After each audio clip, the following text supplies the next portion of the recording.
Bismillahirrahmanirrahim. Assalamu alaikum. Welcome to Newsroom. I'm your host, Khalid. Today is the 7th of October 2022. These are the stories that we'll be discussing in detail during the course of the show. We will begin, ladies and gentlemen, with the catastrophic floods and the aftermath of that. What is the need of the world to help Pakistan that is in a very dire straits-like situation because of the help the 33 million plus citizens of Pakistan need, whether it be in the form of shelter, whether it be in the form of aid, whether it be in the form of medicine, and so on and so forth. The world needs to come together to help Pakistan as one. Pakistan's ambassador to the United States has also said that the rehabilitation and reconstruction in Pakistan would require longer term commitment of the international community. Will the international community be there for a long-term commitment? This is going to be our first story. Our second story of the day concerns Indian rights abuses and the way they are abusing the rights of the minority, especially the Muslims. Ashok Swai, who is one of the leading analysts, has tweeted about a right-wing Hindu mob that forcefully entered a 500-plus-year-old madrasa and mosque in Karnataka, vandalized it and performed Hindu worship, shouting Jai Shri Ram war cry. Also, Amnesty International has called the flogging of Muslim men by police in the Western Indian state of Gujarat a serious human rights violation that shows utter disrespect towards the law. Nothing new there. Since 2002, Gujarat has been at the center of such abuses. And finally, we'll be talking about waste management as a climate game changer. A report by a leading NGO talks about zero waste to zero emissions, how reducing waste is a climate game changer. We'll be talking about one of the representatives to highlight the effects of waste management and how that can affect climate change in our third segment. Let's begin with our first story, and that concerns the floods, the aftermath, the need for the international community to come together as one. More in the following report.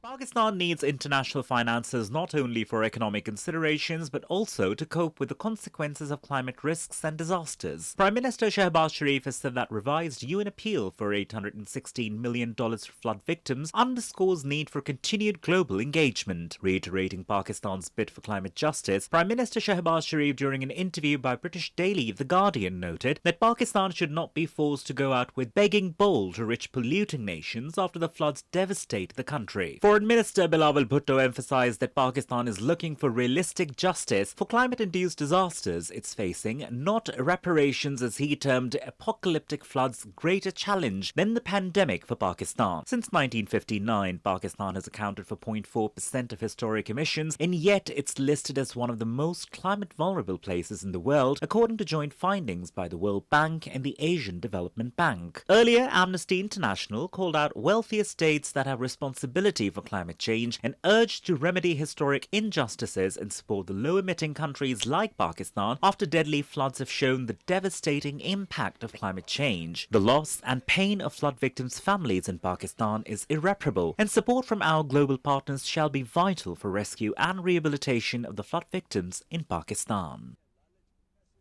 Former ambassador and leading analyst, Ambassador Najam Saqib, joins us online. Sir, thank you very much to have joined us. Sir, when you look at the situation that Pakistan is currently reeling under, with the 33 million plus people that have been affected by these devastating floods, and of course the number is going to increase, so is the number as far as the amount needed for relief and rehabilitation in Pakistan. Is the world ready to help Pakistan? Thank you very much, Omar. You know, in such a devastating calamity, there are three steps that a country can take. And I think we have already taken the first two steps. Number one is that you actually sensitize the international community, tell them with facts and figures that what is going on and what is their responsibility. Second is that you manage the crisis by utilizing your own indigenous resources. I think we are on it too.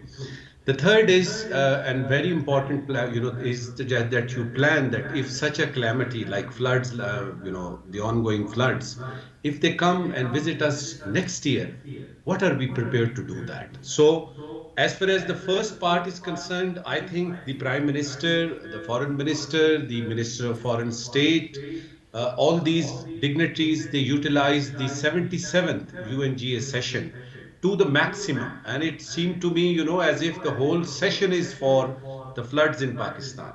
Now, there are certain, follow-up actions, Umar, that we need to take, and I am not very happy with that, that aspect. For instance, we have been, as you have said, and we have been hearing that there is an emergency fund of this much, and over $30 billion is the estimate. What is the follow-up, action that the line ministries, the climate change ministries, the Ministry of Foreign Affairs, the embassies, various embassies based in Islamabad, who is contacting them, who is following up with them? Then, fourthly, our ambassadors and embassies abroad and the consulates general abroad. What is the plan of action? And if there is any, it has to be transparent, as we keep on, Because the public needs to know what is happening and how the government is moving forward. Yes, yes, yes. And meanwhile, one needs to stay in touch with the affected families. And I am pretty sure that the present government, not only the government functionaries and machineries, but also the people of Pakistan, they are in touch with those affected families. One missing element that I have seen as a diplomat, when we were pleading our case to the international community, some of the diplomats asked that what is the response from the rich and the affluent people in Pakistan to these floods. Unfortunately, we did not get any positive response or encouraging response from the richer people, from the rich people. That would be, some kind of an encouraging factor for the international community to come forward even more. So I would, through also the program, Pakistani expatriates, Ambassador Saab, the Pakistani expatriates, the doctors, the engineers that are in the United States, in the European Union, they should also come forward, in my point of view. Yes, yes, yes. You are absolutely spot on. This is the time that you actually tell that wherever you are, for instance, if you are a doctor, you are an engineer. I am in South Africa right now, and I know that the affluent people, Pakistani origin people, they are doing their utmost to actually, and they don't want to, have those photo ops and everything. They are doing their job. So to me, I think the missing thing is that in Pakistan, whosoever can afford, they should come forward. That would give some kind of an inspiration, not only indigenously, but internationally also. Now, last but not the least, to address your question, we need some follow-up action. For instance, there was, we heard that there would be a donors conference for this particular reason, an international donors conference, which is going to be, scheduled either in one of the European countries or in New York. Are we following up with the United Nations? And if yes, what is the result of that? Because that would be, Umar, that would be the actual forum in which the countries will actually pledge.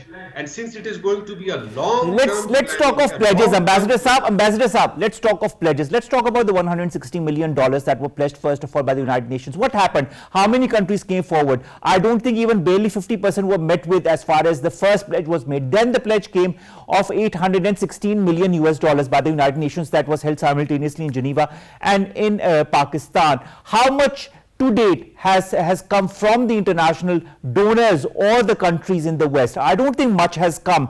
Is, in your point of view, there a donor fatigue present because of the various geopolitical situations that the world is encountering? The same concern as you have expressed was expressed by the United Nations Secretary General, Mr. Antonio Guterres, when he said that the pledges so far are peanuts. They are nothing, and the devastation is enormous. That is why, as I mentioned, that he proposed, and everybody said yes, to a donors conference. There are, these are technical things. True. There are two things here which need to be understood in its true perspective. One is that when a country pledges, some funds or some amounts, there is a process to take place. And that pledge has to be translated into reality. Number two is that there has to be a formal platform. For instance, for Afghanistan, we saw this, donors conference. For Iraq, for anywhere where, wherever there is a catastrophic situation. So my point of view is that the countries, actually those who have pledged certain funds or those who want to pledge, they are waiting for that donors conference.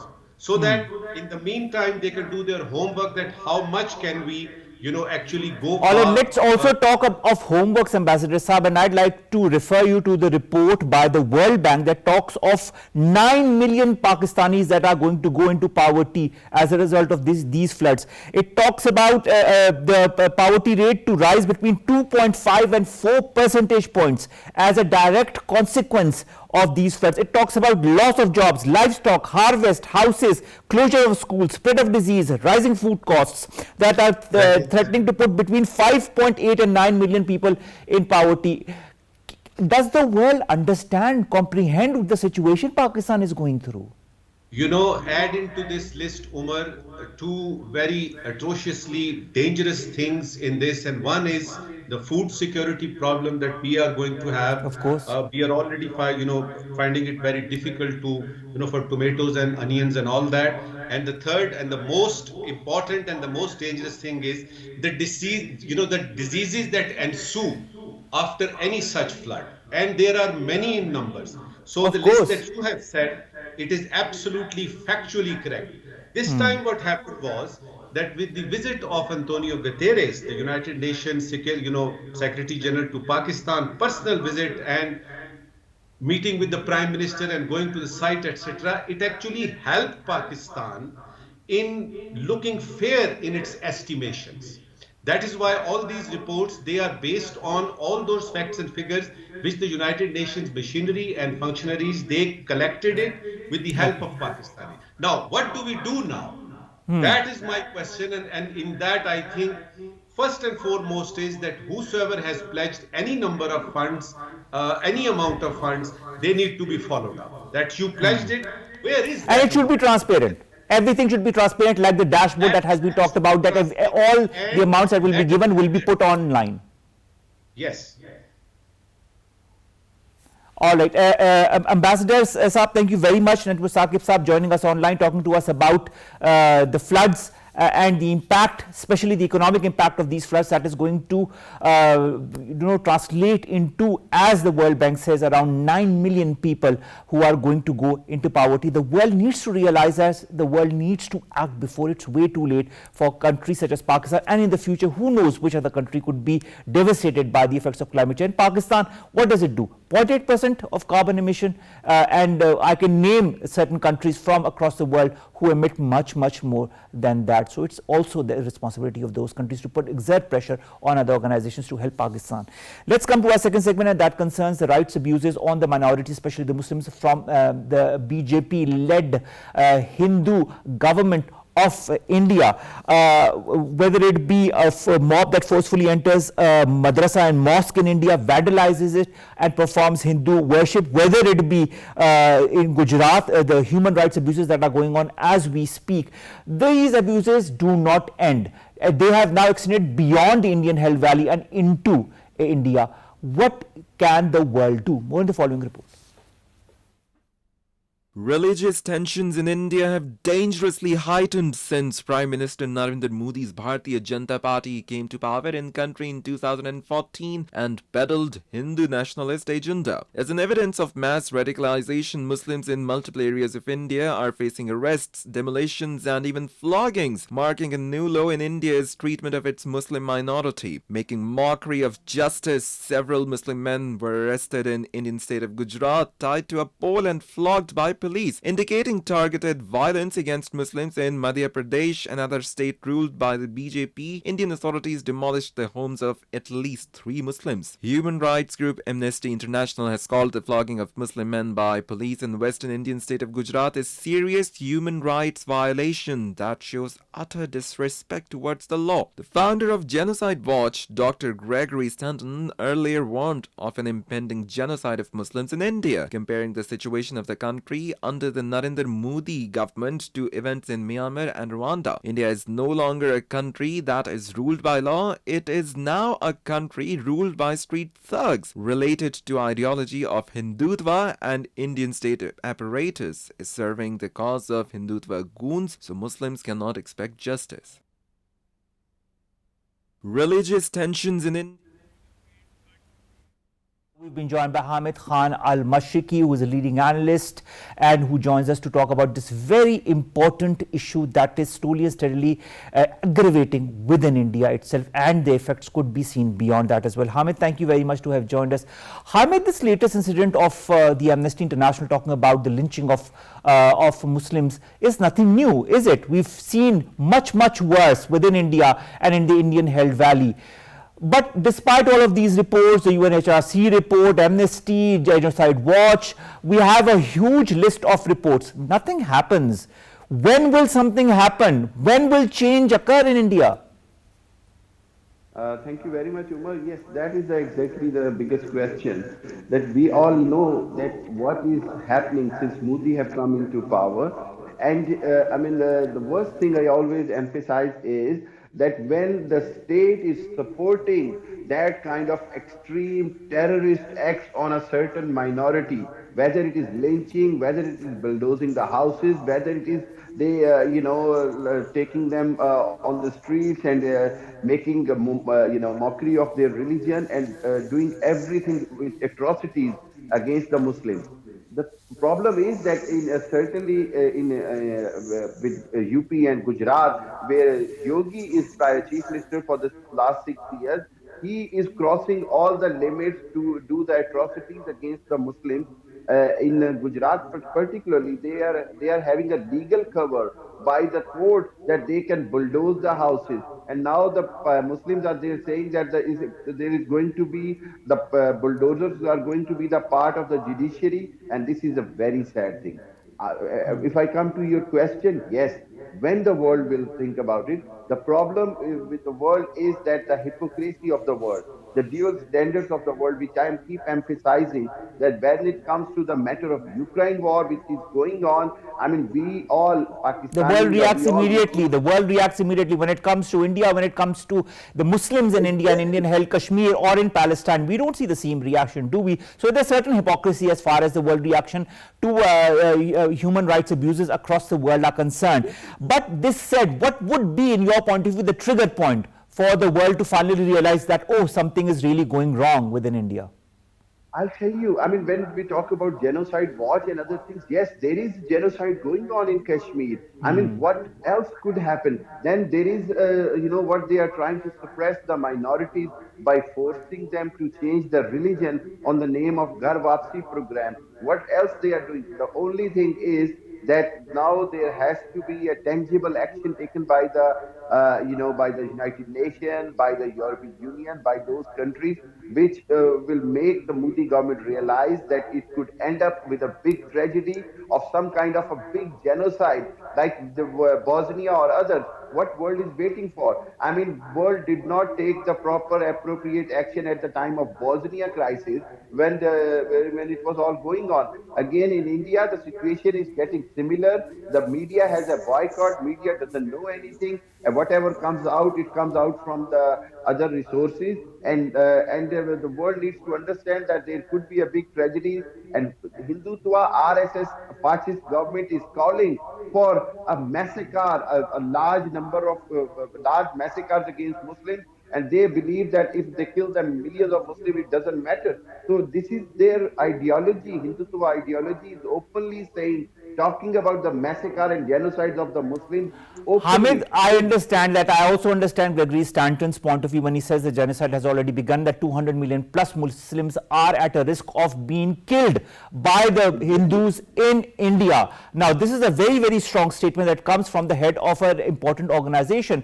This said, when the Prime Minister of such a country goes to international summits and says that our country is a pluralistic country, why doesn't any important leader of the world remind him of what is happening within his country? I'll tell you, this is very sad. Again, when they have economical interests with India, they have some kind of, I should say, that religious ideology matching with India. They have common, they consider Islamophobia as a common enemy against them. So these are the reasons why they are not talking. While if we look into, and again, the biggest hypocrisy is there, if you look at the reality is that the Muslims are the one who is suffering, and this is the time when Muslims Ummah has to be united, whether it is the OIC platform or as I have suggested at many platforms that there is a need of a new organization with 8 or with the type of G8 Muslim countries, with 8 or 10 Muslim powerful countries has to come together with a proper statement to support and to represent the Muslims around the world, because now the world is based on might is right. The world is based on economical strength. So Muslims has to show their economical strength to But you know, counter this. Hamid, let's come back to Hindutva. Let's come back to the whole philosophy, the RSS philosophy that has now radiated and extended beyond India itself. You know what happened in Leicester very recently. Do you feel that the other governments like that in the United Kingdom understand the way the Hindu mob is going against the Muslims now in other countries of the world? Absolutely. I mean, Umar, that's what I have said. I wrote it as an article as well, that it is the alarming situation for the United Kingdom, for Europe and the Arab countries as well, who've been supporting these Hindu, organizations or Hindu, whether they are working there, whether they are living there, making money there. But the only problem is if RSS ideology is going to spread in this society, it is going to damage and tarnish the whole harmony culture of United Kingdom or the Europe. So this is the time. It is an alarming situation for themselves as well. And I would say that the fire is on their doors now. They have to stop it. They have to stop it. If they won't stop it, it will burn the whole United Kingdom as well. And we have seen in Leicester, we have seen in other small cities, they make claims in Bolton, they make claims in Birmingham, they claim in Midland. So the problem is they are trying to, emphasize or force what they think they are doing against the Muslims in India. But this is not going to happen. And if it happens, we have to blame itself, the United Kingdom and their security officers. And they have to look Hamid, into the final question. Hamid, final question. Hate speech, Islamophobia, fake news. India is at the center of all of that, and also targeting Muslims within India, Pakistan and its Muslims and the Muslim world. Can something be done by the important organizations that matter to hinder such activities? Umar, I believe that there has to be a proper strategy, planned by the organizations where they can expose the real, facts. They have to counter these fake and false news. They have to counter this false propaganda and media. And the only way is to bring the tangible, bring the evidences. Like British company, I have provided over 2,000 evidences of Indian atrocities against minorities across India. So we have to carry on giving them, and we have to keep giving a warning and alarming calls to the rest of the world, to the modern leaders. Of course, Hamid, I think it's a collective responsibility of the Muslim world, in my point of view, and I'm sure you agree with me, that we need to move collectively in order to thwart all such attempts that are emanating from India, whether it be to destabilize the Muslims within India, within the Indian Hill Valley, or to destabilize or to put a bad name to the Muslims across the world. Thank you very much, Hamid Khar al-Mushriki. And that was what was Islamophobia, anti-Muslim hate within India that is emanating beyond India as well. We'll take a short break and we'll be right back.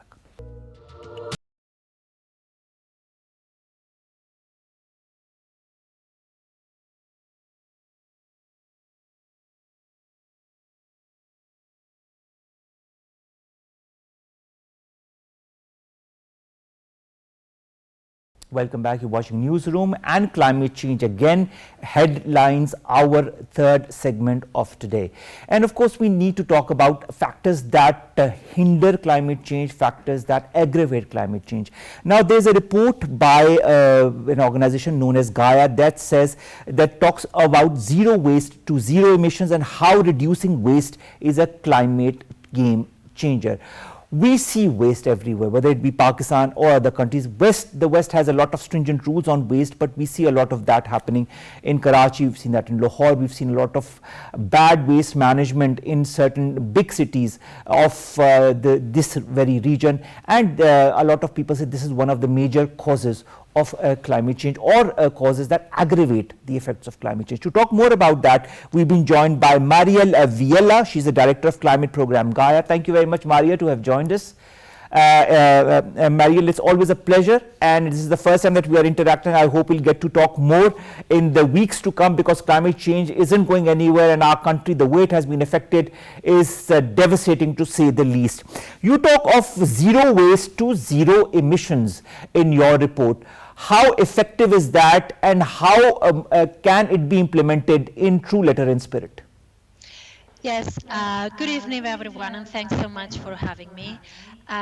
Precisely what we are seeing in this report that we just launched last week is that by reducing waste and by improving the waste management of waste in our societies, we can reduce our emissions very significantly. Up to 84% of our emissions in the waste sector can be reduced, which would be the equivalent of taking off the roads 300 million cars. We are seeing that zero waste solutions can be a climate game changer, and that this should be recognized in climate policies all over the world. It's easily implemented, it's cost effective, and it delivers rapid greenhouse gas emissions, and therefore it's a solution that it provides additional benefits for all parts of society. All right, now Mariel, I have the report right in front of me, I took a print out of that. How effective is this report? How important is the information in it, and what is new in this report? Well, the main finding is precisely this figure that 84% of emissions in the waste sector can be effectively reduced through zero waste solutions. And if we think that most of these emissions come from landfills or from plastics, we have a very important information to deal with waste, to deal with climate policies that can provide additional benefits to our societies. This report as well provides 8 case studies of modeling of zero waste systems that have shown how zero waste could be easily adaptable in different cities, and how it can be flexible, how it can provide jobs, how it can reduce pollution in various sectors, therefore how it can really be a climate game changer all over the world. Let Mariel also tell us how important is waste reduction or better waste management as, if not a major solution, but an important solution to climate change? And if so, do you feel it varies from region to region? To be honest, as the case studies show, we see that zero waste systems are very adaptable.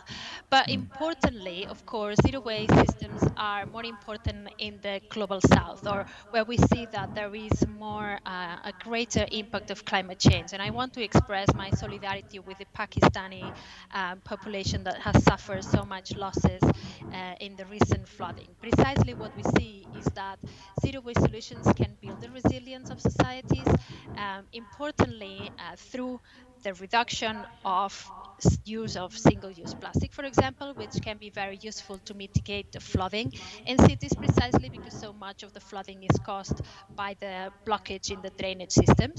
We can also see how diverting the organic waste from the landfills, we can reduce the methane emissions, and we can produce compost that can be applied to agriculture in a way that it supports crop productivity, it supports the health of the soils, and it increases the nutrient soils, and therefore it contributes to food security, which is so important as well to build resilience in society. So, all right, Mariel, before we go any further, could you kindly put the mic a bit farther from where you're speaking, because it kind of hinders your voice and the tonality of it. If you could just distance your mic a little bit so that we can hear you more clearly.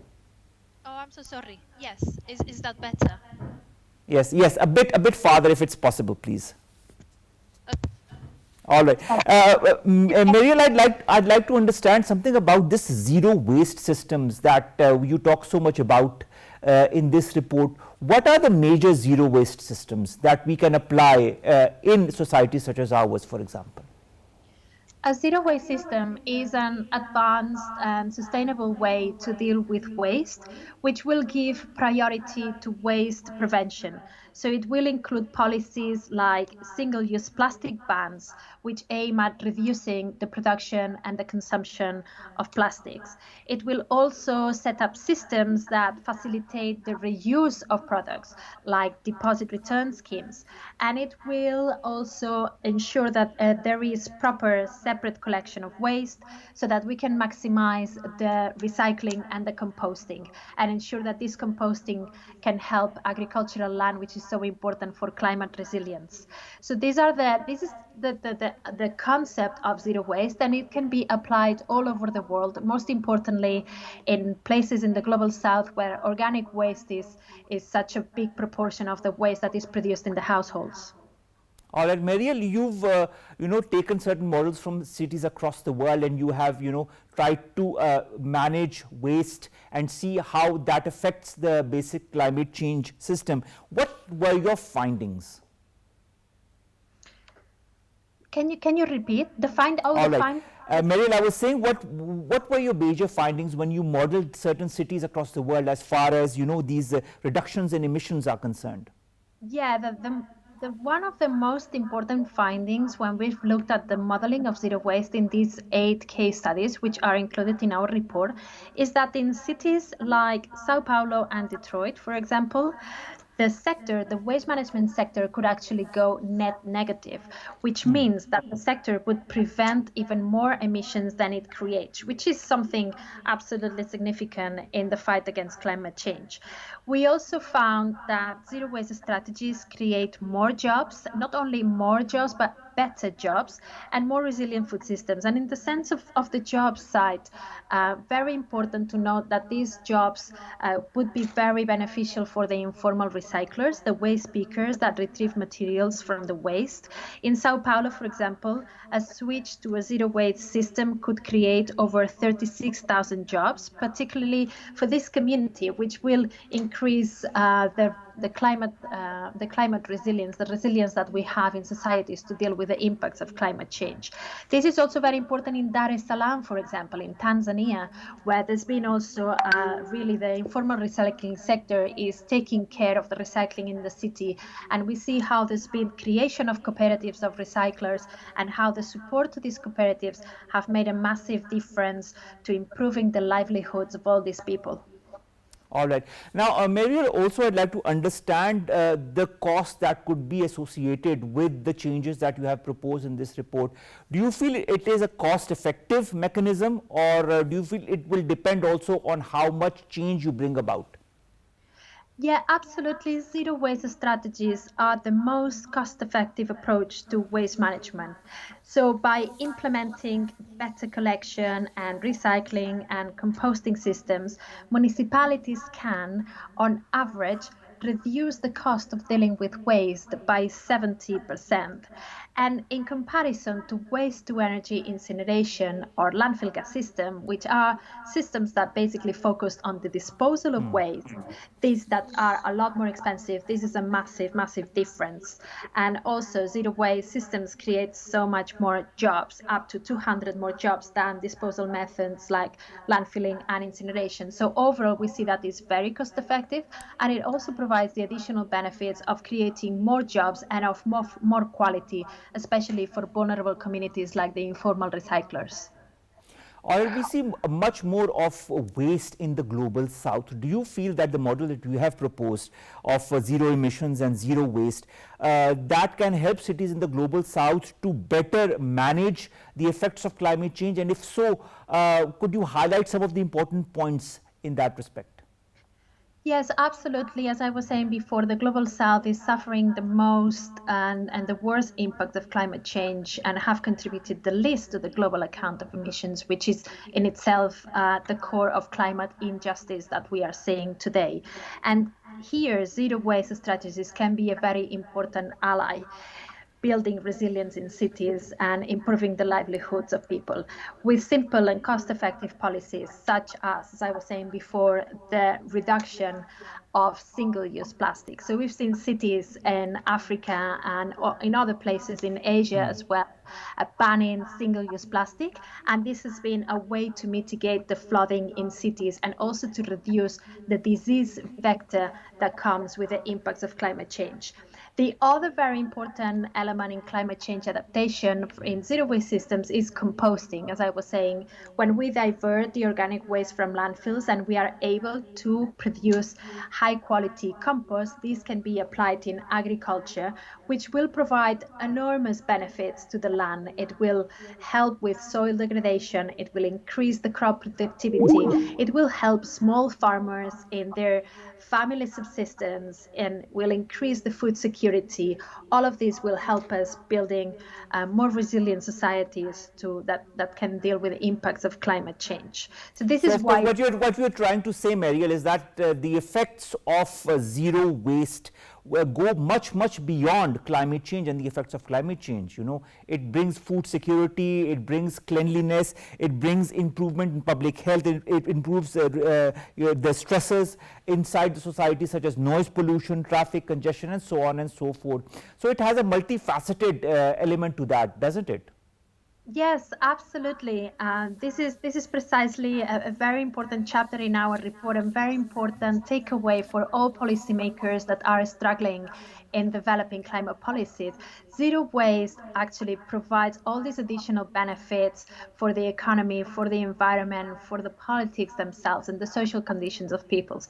We are seeing how with zero waste policies we can reduce the toxic air, the pollution that comes with waste disposal.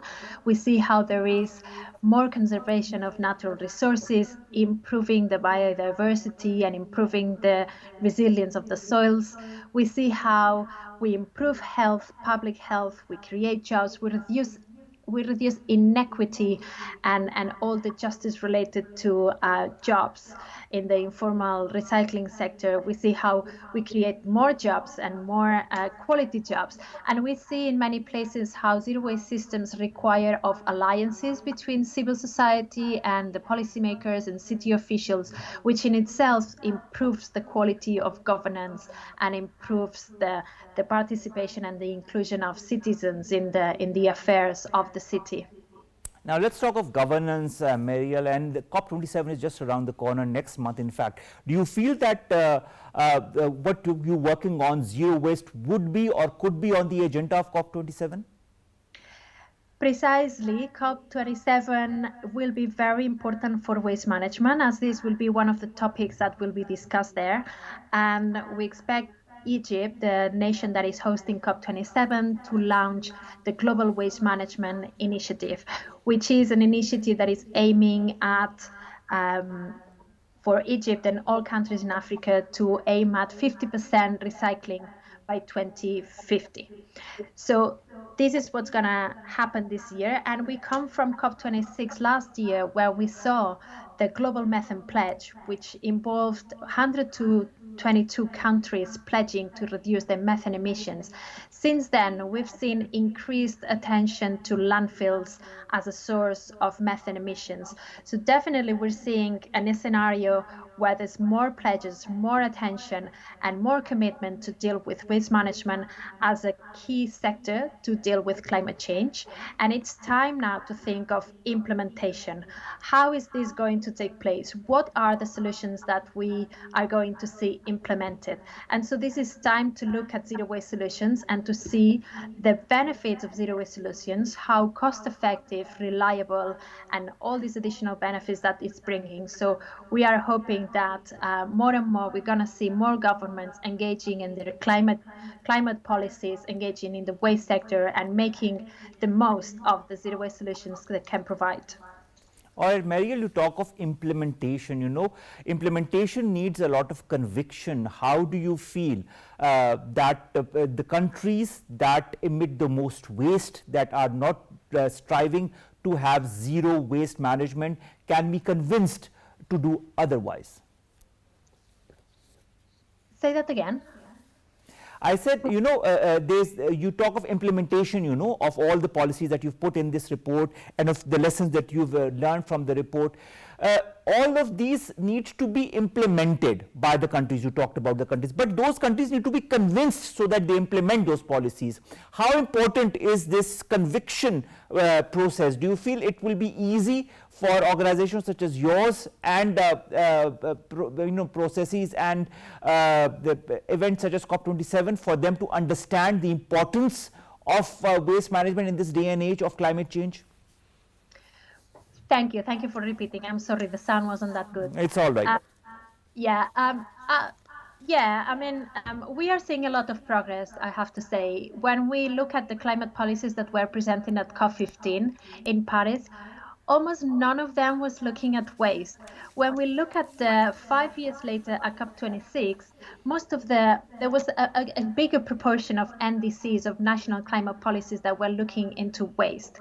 Yet we still see that this is a missed opportunity. There could be even more climate policies looking into waste. And unfortunately, there's been a lot of pressure from the waste to energy incineration industry trying to convince governments that burning waste is still a sustainable option, when we know that burning waste is a net contributor to climate change and a very important sort of greenhouse gas emissions. So this is where we still need to reach out to more governments, and we still need for them to know, raising awareness and letting them know. Exactly, raising awareness, Mariel, trying to go to as many people as possible, as many countries, as many organizations, to make them understand the importance of waste management is primordial in this day when we see effects of climate change, such as what you're seeing right now in Pakistan, which is not a carbon emitter, but it is, of course, going through the effects of climate change. Because the world is one small place that can be affected, any country can be affected by it. So we need to collectively work on all those issues, all those topics that could aggravate the current situation of climate change. Thank you very much, Mariel Vilella, Director, Climate Program, GAIA, to have joined us, to have talked to us about this very important report that you've taken out about zero waste to zero emissions. And I hope that the world is listening, that the world will implement the lessons that have been learned through this report in COP27 and other important moods that are going to happen in the months ahead. Thank you so very much, Mariel, to have joined us. Thank you so much. You're welcome. You're welcome. With that, we come to an end of today's newsroom. This is the end of the week. We'll see you, inshallah, on Monday with new stories, segments that pertain to you, us in Pakistan. Stay safe and help those who are in need because of the situation due to the floods in Pakistan. A 10 rupee text on 9999, or money, or any food items, or any clothing that you can give to the philanthropists, to the government, to the armed forces. Do that before it's too late. Help in any capacity that you can. Allah Hafiz.